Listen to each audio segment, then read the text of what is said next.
Hola a todos. Soy el Criminal X. El 11 de abril de 1993, una pareja estaba haciendo senderismo en el peligroso Gran Cañón. Cuando se detuvieron para descansar al borde de un acantilado, el esposo de repente se dio la vuelta y empujó a su esposa por el acantilado. Todo sucedió tan inesperadamente que la esposa ni siquiera tuvo tiempo de gritar antes de caer en las profundidades del cañón. El perpetrador se llama Bob, y la que cayó del acantilado fue su tercera esposa, Donna. De hecho, esta no fue la primera vez que Bob asesinaba a su esposa. Sus dos esposas anteriores, junto con sus hijos, tuvieron un final trágico a manos de él. Para decirlo sin rodeos, cuando Bob se cansaba de sus esposas, su primera reacción nunca fue el divorcio, sino el asesinato. Bob nació en 1933. Conoció a su primera esposa, Nancy, en la escuela secundaria, y se casaron en 1955. Después de mudarse a Colorado, tuvieron un hijo y una hija. Debería haber sido un matrimonio muy ordinario pero feliz. Sin embargo, 23 años después del matrimonio, Bob comenzó a sentirse inquieto. Estaba molesto por el pelo largo de su hijo de 17 años y sus prácticas de banda en el sótano, así como por los constantes cambios de novios de su hija de 15 años. A Bob no le gustaba la vida diaria monótona que estaba llevando. A pesar de que su esposa todavía lo amaba profundamente y era muy complaciente, Bob se sentía atrapado en un mundo aburrido y predecible. Aunque su esposa continuaba amándolo y satisfaciendo todas sus necesidades, Bob comenzó a notar a las colegas más jóvenes en su lugar de trabajo, particularmente a Sharon. Sharon era habladora, animada y encarnaba la belleza de las mujeres modernas. A diferencia de Nancy, que era tradicional, tranquila y conservadora, y era una típica ama de casa. Además, Sharon compartía los intereses de Bob en actividades al aire libre como andar en motocicleta y hacer senderismo, a diferencia de Nancy, que no tenía interés en actividades al aire libre. Bob pronto comenzó a perseguir a Sharon fervientemente, y no pasó mucho tiempo antes de que casi todos en el departamento supieran sobre la aventura de Bob con la joven y bonita Sharon. Bob no ocultó su aventura, e incluso deseaba en cierta medida que su esposa descubriera su infidelidad más pronto. En enero de 1978, después de otra discusión con su esposa, Bob se mudó de la casa y comenzó a convivir con su amante, Sharon. Sin embargo, debe tenerse en cuenta que aunque Sharon tenía un carácter romántico y un gusto único, el temperamento de Sharon también era extremadamente volátil. Sharon nunca retrocedía en ninguna discusión. En noviembre del mismo año, quizás cansado de discutir con Sharon o tal vez nostálgico por la pacífica vida familiar, Bob volvió a casa e intentó reconciliarse con su esposa, Nancy. Nancy perdonó a Bob, y escribió a su primo diciendo que Nancy planeaba hacer un viaje en motocicleta con Bob. Además, para hacer feliz a Bob, Nancy también acordó hacer senderismo en las cercanas montañas rocosas. A pesar de su precaria condición física y de sufrir de artritis en la mano derecha, Nancy estaba dispuesta a hacer cualquier cosa para mantener la armonía familiar. Sin embargo, poco después de Navidad, Bob volvió a impacientarse. Se cansó del caos causado por su hijo e hija. Por supuesto, su hijo e hija no tenían respeto por su padre, quien había sido infiel y ausente de casa durante casi un año. Después de mucha consideración, Bob finalmente se dio cuenta de que preferiría tener a Sharon, que era enérgica, que a su tímida y aburrida esposa. Sin embargo, el problema era que a Sharon no le gustaban los niños, especialmente los adolescentes del matrimonio anterior de su novio. Ella había dicho más de una vez, no soy alguien que pueda ser atada por niños. Además, Bob tampoco quería un divorcio porque si Bob no obtenía la custodia, tendría que pagar una fuerte pensión alimenticia. Bob no quería pagar. Con el tiempo, un plan perfecto se fue formando gradualmente en la mente de Bob. Decidió deshacerse de los miembros de su familia para poner fin al matrimonio por completo y comenzar de nuevo con Sharon. El 28 de diciembre de 1978, los dos hijos de Bob invitaron a algunos amigos para planificar una fiesta de Nochevieja. Alrededor de las 10 de la noche. Justo cuando los invitados estaban preparándose para irse, Bob de repente se volvió contra su familia. Tuvo una acalorada discusión con su esposa e hijo en la cocina, maldecía a su hijo y gritaba a su esposa. La hija torpemente empujó a los invitados hacia la puerta para despedirse. Después de que los invitados se fueron, parte del plan de Bob se cumplió. Rápidamente terminó la discusión, fingiendo como si nada hubiera sucedido, y se fue a la cama, dejando a su esposa llorando en silencio en la cocina. En la mañana del 30 de diciembre de 1978, Bob comenzó a ejecutar la parte más crucial de su plan. Bob entró en el sótano y colocó una carta de despedida preimpresa en la máquina de escribir comúnmente utilizada por su esposa, Nancy. En el fondo de la carta había una firma manuscrita, que Bob había persuadido a Nancy para que firmara en un papel algún tiempo atrás. Luego, Bob subió casualmente las escaleras y le dijo a Nancy que le había preparado una sorpresa en el sótano. Nancy estaba encantada, pensando que era un regalo de Navidad atrasado. Según la solicitud de Bob, cerró los ojos y lentamente bajó las escaleras, sentándose junto a la mesa con la máquina de escribir. Sin que ella lo supiera, el marido que amaba le hizo el regalo más cruel, una bala. Después de eso, este hombre egoísta no dejó que sus 2 hijos sobrevivieran. Más que cruel. Después, Bob regresó al sótano y lanzó el arma junto al cuerpo de su esposa, intentando escenificar la escena como si fuera un asesinato-suicidio. Después de que una madre supuestamente disparara a sus 2 hijos y luego se suicidara, Bob salió de la casa para crear una coartada para sí mismo. A las 10:30 de la mañana, los amigos de los hermanos llamaron pero no obtuvieron respuesta. Sabiendo que los hermanos solían dormir hasta tarde los fines de semana, los amigos decidieron ir a su casa para despertarlos. Sin embargo, cuando tocaron el timbre, aún no hubo respuesta. Frustrados, los amigos recogieron algunas piedras del patio y las lanzaron al marco de la ventana de la niña, tratando de despertarlos con el ruido fuerte. Por supuesto, no tuvo ningún efecto. Los amigos luego fueron al sótano, abrieron una ventana y entraron. El sótano estaba completamente oscuro, y mientras se movían a tientas, ni siquiera notaron el cuerpo frío de Nancy. Subieron las escaleras hasta el 2.º piso, abrieron la puerta del dormitorio de la niña donde ella estaba acurrucada con su hermano, y en broma le lanzaron sombreros y guantes para despertarla. Pero la niña no se movió ni un músculo. Los amigos se acercaron y presenciaron una escena increíble, lo que los hizo entrar en pánico y correr al dormitorio del niño, donde se encontraron con una vista aún más espeluznante. Varios minutos después, la policía llegó, acordonó la escena y comenzó su investigación. No fue hasta las 4:45 de la tarde que Bob regresó al patio, que estaba rodeado de cinta policial. Se arregló la ropa y comenzó la actuación más dramática de su vida.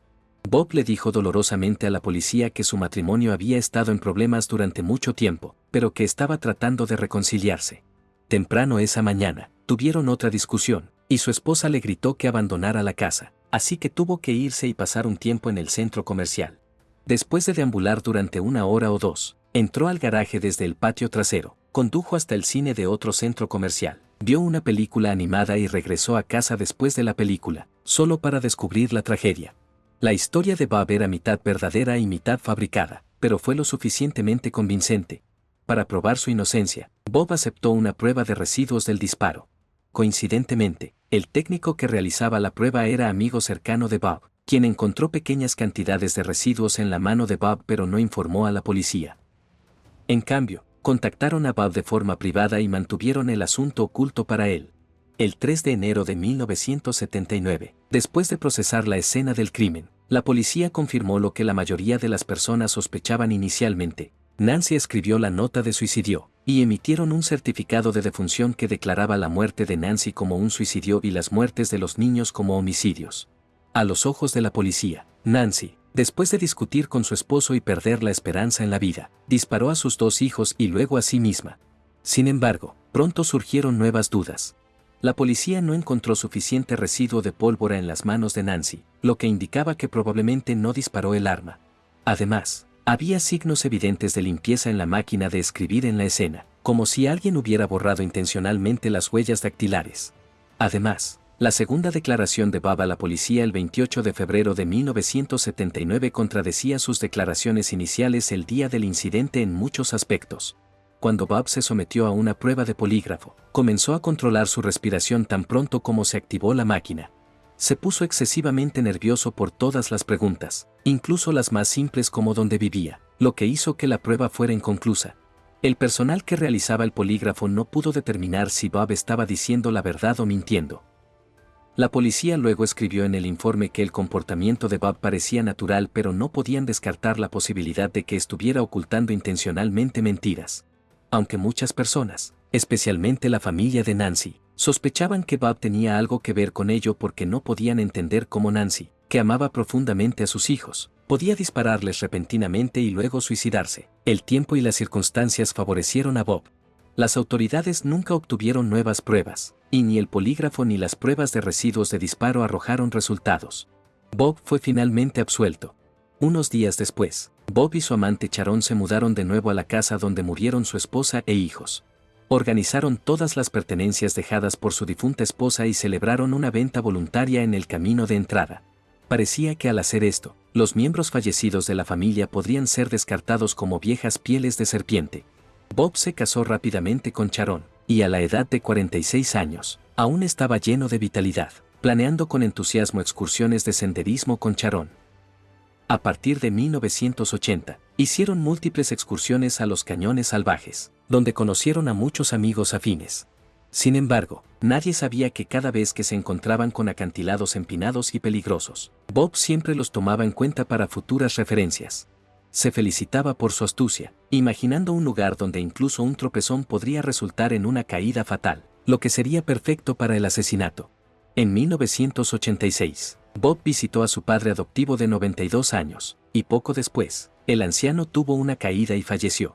Aunque no había evidencia para probar una conexión entre la visita de Bob y la muerte del anciano, una cosa era segura: después de la muerte del anciano, Bob recibió una cantidad sustancial de dinero de la herencia. En 1987, el segundo matrimonio de Bob también tuvo problemas. Inicialmente, Bob pensó que Sharon era su alma gemela, la compañera de senderismo perfecta. Sin embargo, con el tiempo, sus conflictos aumentaron, y comenzaron a circular rumores en la comunidad local sobre Sharon, que se mudaba rápidamente a la casa y se casaba con Bob después de la muerte de su ex esposa, lo que indicaba venganza. Obviamente, dicho comportamiento era inconsistente con los valores tradicionales locales, y aunque Sharon se consideraba una mujer moderna, no podía soportar los chismes de los vecinos.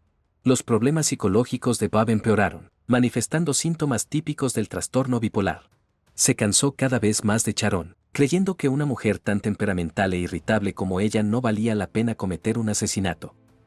En diciembre de 1987, Sharon entró en pánico de repente y llamó incoherentemente a su terapeuta, expresando miedo de que Bob pudiera hacerle daño. La policía, al recibir esta información, encontró a Sharon escondida en el almacén de una tienda con una correa alrededor de su cuello, gritándoles a los policías que se mantuvieran alejados e intentando patearlos varias veces. Cuando fue sometida y llevada en ambulancia para recibir tratamiento, Sharon volvió a gritar: «Mi esposo quiere matarme». En junio de 1988, Bob y Sharon se divorciaron, y a Bob se le exigía pagar $400 al mes en pensión alimenticia.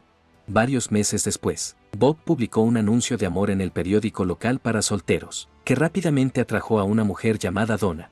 Donna había estado divorciada de su ex esposo durante 15 años. Ella era madre de 5 hijos adultos y también trabajaba como contadora para una empresa local. Su primera reunión con Bob fue sin problemas, y Bob escribió a sus amigos: «Realmente me gusta ella. Comparte intereses similares conmigo», recordándome la vida que tenía con Sharon.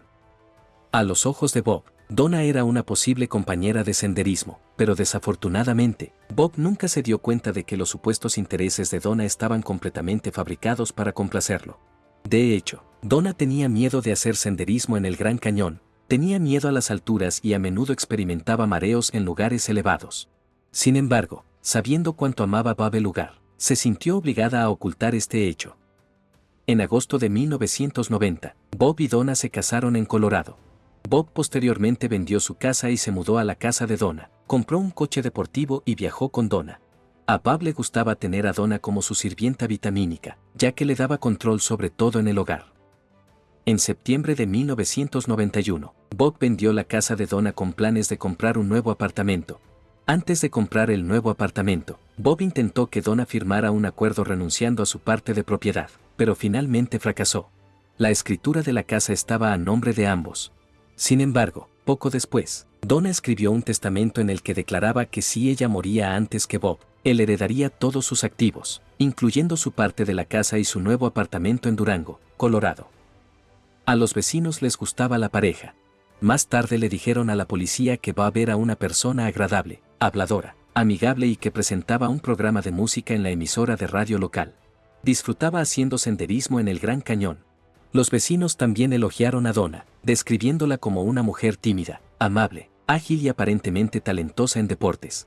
A medida que su tiempo viviendo allí se extendía, El círculo social de la pareja se expandía gradualmente. A veces Bob mencionaba sus historias pasadas a los vecinos, como la trágica historia de su primera esposa Nancy y sus 2 hijos. Sin embargo, toda la narrativa giraba en torno a cómo Nancy supuestamente había asesinado a los niños y luego se había suicidado. Cuando Bob contaba esta historia a otro vecino, se transformaba en su hija sobredosificándose de drogas, su hijo muriendo en un accidente automovilístico y su esposa suicidándose por el dolor de la pérdida de sus hijos. Más tarde, fabricó otra versión, afirmando que su hijo había matado a su hija y esposa antes de suicidarse. Bob tenía una cara honesta, y a pesar de contar mentira tras mentira, nadie sospechaba nada. Incluso los vecinos lo consideraban un caballero lamentable pero ingenioso de manera unánime. Varios meses después, cuando Bob volvió a hacer las maletas, listo para embarcarse en otra aventura con Donna, ella mostró un extraño pánico. Bob finalmente se dio cuenta de que Donna no era nada como él. A Donna no le gusta hacer senderismo en el Gran Cañón, tiene miedo de los senderos empinados y resbaladizos del cañón y de la falta de equilibrio. Bob estaba furioso, culpó a Donna por interrumpir sus planes de senderismo. Para empeorar las cosas, Donna invitó a Bob a esquiar con ella, algo que él detestaba. Temía que lesionarse las rodillas o los tobillos arruinara sus planes de senderismo y no podía tolerar el miedo de Donna al Gran Cañón. A los ojos de Bob, su matrimonio ya había terminado cuando Donna mostró falta de entusiasmo por el senderismo. En el otoño de 1992, Donna renunció a su trabajo como contadora y viajó sola a Hawái para participar en un curso de aeróbicos avanzados de 6 semanas. Obtuvo la certificación y se convirtió en instructora de aeróbicos, planeando trabajar a tiempo completo en el Club Deportivo Durango. El trabajo en el club se convirtió en parte del mundo de Donna, pero a Bob no le gustaba.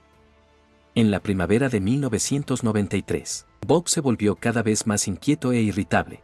Estaba harto de su esposa, odiaba su trabajo y temía envejecer. Ahora, a los 60 años, entrando en una nueva década de vida, ansiaba hacer más, pero su esposa, Donna, le parecía un lastre, arrastrándolo hacia una vida aburrida. En abril de 1993, el viejo hábito de Bob resurgió. Al igual que en 1978, comenzó a elaborar planes vagos pero crueles. Reflexionando sobre los asesinatos que cometió en aquel entonces, Bob engañó a todos una vez más. Liberado sin cargos por la policía, Bob ahora tenía la oportunidad de engañarlos una vez más. Bob nunca dudó de su habilidad. Convenció a Donna para hacer senderismo en el Gran Cañón con él durante las vacaciones de Semana Santa. Donna no pudo negarse porque amaba profundamente a Bob, y su determinación era inquebrantable. Antes de partir, Donna llamó a una amiga, sin mencionar su miedo a Bob pero expresando su temor al Gran Cañón. El 9 de abril, Bob y Donna ascendieron por un acantilado empinado y desierto a lo largo de un estrecho sendero. En el camino, Bob notó en silencio las deficiencias de su esposa y otros compañeros de viaje, lo que solo avivó su desprecio por su esposa. Estaba convencido de que ya no tenían nada en común, la mujer con la que se casó había desaparecido de sus sueños. El 11 de abril, el tercer día del viaje, Bob se despertó temprano y miró a Donna durmiendo en la tienda, resolviendo cometer un asesinato. Si Bob aprendió algo de su matrimonio con su segunda esposa, Sharon, fue que el divorcio era costoso. Bob no quería pagar una pensión alimenticia elevada nuevamente, así que decidió terminarlo todo para evitar problemas futuros. A las 8:30 de la mañana, continuaron por el angosto y sinuoso sendero. Bob llevó a Donna al sitio ideal para el asesinato, un acantilado alto y empinado donde la supervivencia era casi imposible si uno resbalaba y caía. Bob miró a su alrededor para asegurarse de que nadie estuviera mirando, luego empujó a Donna al borde con gran fuerza. En ese momento, el mayor temor de Donna se convirtió en realidad. La fuerza de Bob casi hizo tambalear a Donna, pero aún así trató de mantenerse de pie, jadeando y sintiendo como su alma se retiraba gradualmente, mirándose a sí misma desde lejos como un actor de película, parada sola en la inmensidad. Después de unos minutos, Bob encontró una ruta peligrosa hacia el cuerpo de Donna. Pero tuvo que bajar para asegurarse de que Donna estuviera realmente muerta. Si fuera necesario, la asfixiaría como hizo con su hijo, hasta que dejara de respirar. Sin embargo, no necesitaba preocuparse, Donna ya estaba muerta. Por alguna razón, Bob limpió su rostro ensangrentado y lo cubrió con un pañuelo rojo. Luego envolvió el cuerpo de Donna con una lona azul, lanzó su mochila detrás de algunas rocas y comenzó a inventar una historia. Cuando otros excursionistas pasaron, Bob, jadeando por el aire, estalló en lágrimas, diciendo que su esposa había caído trágicamente del acantilado y había muerto.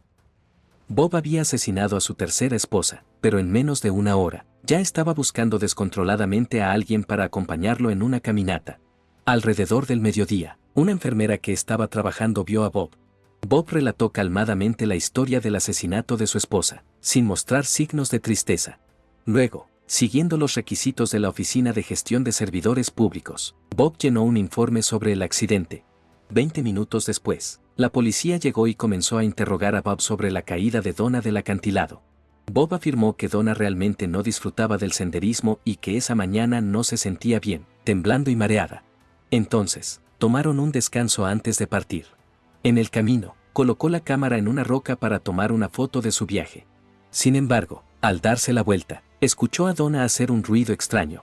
Se apresuró y descubrió que no tenía pulso. Afligido, solo pudo limpiarle el rostro y cubrir su cuerpo. A las 2:40 p.m. de esa misma tarde, el médico realizó una autopsia a Donna. El informe de la autopsia concluyó que la causa de la muerte fue accidental. Dado que no se encontraron otras pruebas en la escena, y los accidentes que resultaban en caídas por acantilados en el Gran Cañón eran comunes, la policía cerró rápidamente el caso. Bob estaba a salvo una vez más. Cuando regresó a casa, Bob rápidamente hizo que cremaran a Donna. Las cenizas fueron casualmente vertidas en una botella de plástico barata, y luego se celebró un funeral sencillo.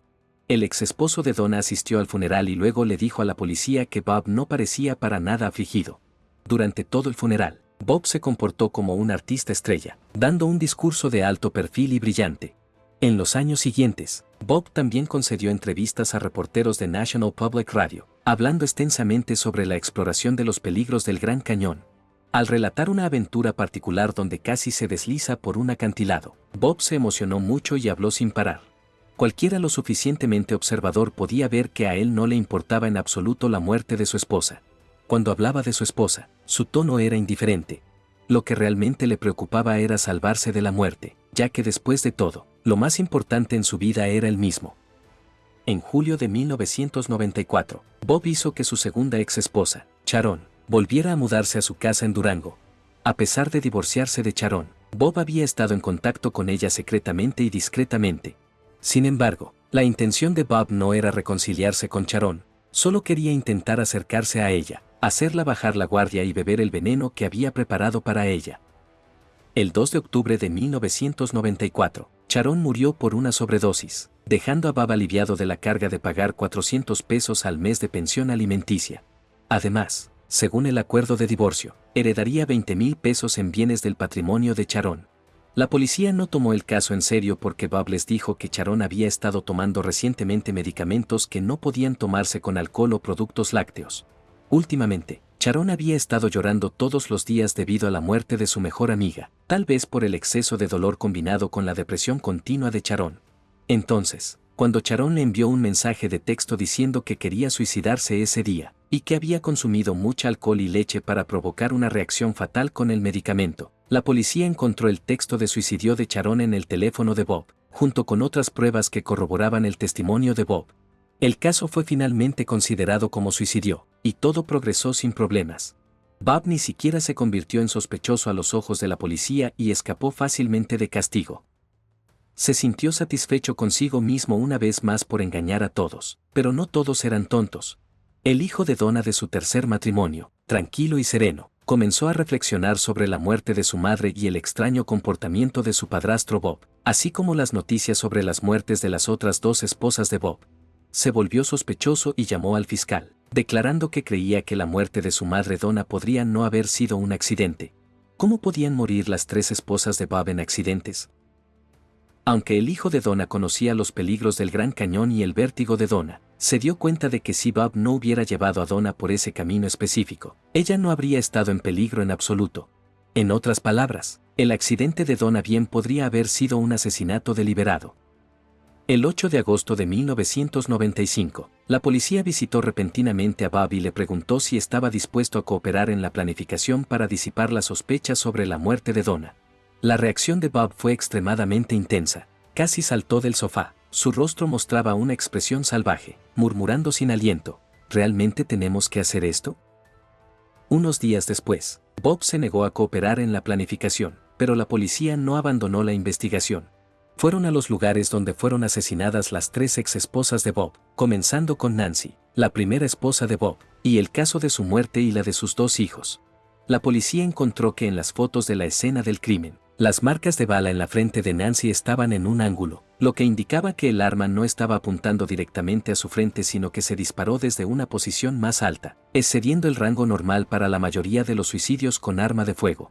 Además, las mujeres generalmente no se disparan en la cabeza porque la mayoría de ellas no quieren arruinarse la cara en la muerte. Luego, la policía visitó al técnico que había realizado la prueba de residuos de disparo en Bob. El técnico admitió que había encontrado residuos en la mano de Bob en ese momento, pero tenía una buena relación con Bob y no creía que Bob fuera capaz de cometer un asesinato, así que ocultó la información. Instó a Bob a hacerse una prueba de polígrafo para demostrar su inocencia, pero Bob estaba demasiado nervioso, lo que hizo que la prueba fuera inconclusa. Luego vino el caso de la caída accidental de Donna desde el acantilado. Los empleados del Gran Cañón señalaron que la muerte de Donna, aunque parecía accidental, tenía muchos aspectos extraños. Por ejemplo, el lugar donde Donna cayó era inusual, aunque empinado, la probabilidad de caer allí era menor en comparación con otras áreas. Sin embargo, si ese lugar se ve como un sitio de asesinato preseleccionado, la historia es completamente diferente. El lugar rara vez es frecuentado por personas, especialmente por la mañana. Además, la visibilidad allí es buena, lo que permite verificar si alguien está pasando cerca y observar la situación después de la caída de Donna. En caso de que Donna milagrosamente sobreviviera, Bob podría encontrar fácilmente el camino para bajar y acabar con ella para asegurar el éxito del asesinato. Por último, está el suicidio de Sharon por medicación. Desde su admisión hasta su muerte, Bob estuvo a su lado. ¿Estaba también buscando una oportunidad para asegurar el progreso sin problemas del asesinato? A principios de 1999, la policía rastreó los registros financieros de Bob y descubrió que Bob se beneficiaba enormemente de la muerte de cada esposa. En mayo del mismo año, la policía comenzó a vigilar de cerca a Bob y envió un equipo de investigación para recopilar testimonios de los amigos o vecinos de Bob. Para entonces, Bob ya se había casado con su 4ª esposa y probablemente estaba a punto de cometer otro asesinato. Sin embargo, a mitad de la investigación policial, a Bob le diagnosticaron cáncer de pulmón terminal y daño cerebral, con una esperanza de vida de solo unos meses. Dada la condición física de Bob, la policía solo pudo visitarlo directamente, esperando que confesara sus crímenes en sus últimos meses. El 15 de septiembre de 2000, enfrentándose a la cámara de la policía, Bob comenzó a contar la verdad sobre todos los casos desde 1978. Admitió haber asesinado a su primera esposa Nancy y a sus 2 hijos, así como a su tercera esposa Donna. Aunque negó haber asesinado a Sharon, insistió en que Sharon realmente se había suicidado con medicamentos, tal como le había contado originalmente a la policía. Cuando se le preguntó por qué no eligió el divorcio, Bob enfatizó que era más fácil que el divorcio. Bob se mostró muy seguro, diciéndole a la policía: «Sé que no tienen pruebas, de lo contrario me habrían arrestado hace años. Pero debido al cáncer, estoy dispuesto a ayudarles a probar lo que no se pudo probar porque soy una buena persona». Sí, declaró con orgullo, ese nombre le quedaba bien. El 27 de diciembre de 2000, Bob firmó un acuerdo de culpabilidad, poniendo fin a 22 años de mentiras. Fue condenado por asesinato en primer grado y a cadena perpetua. El 5 de agosto de 2001, menos de 8 meses después del veredicto, Bob, de 68 años, murió debido al deterioro de su salud. Al mirar hacia atrás este caso, uno no puede dejar de preguntarse si Bob todavía habría sido un asesino despiadado si nunca hubiera encontrado esa rueda de moler, o si siempre había sido un asesino esperando una oportunidad para surgir. Además, ¿cómo murió realmente Sharon? ¿Por qué el padre adoptivo de Bob falleció repentinamente después de conocerlo? Estas verdades probablemente solo las conocía Bob mismo. Bueno, eso concluye todo el proceso de este caso. Gracias a todos por sus me gusta y atención.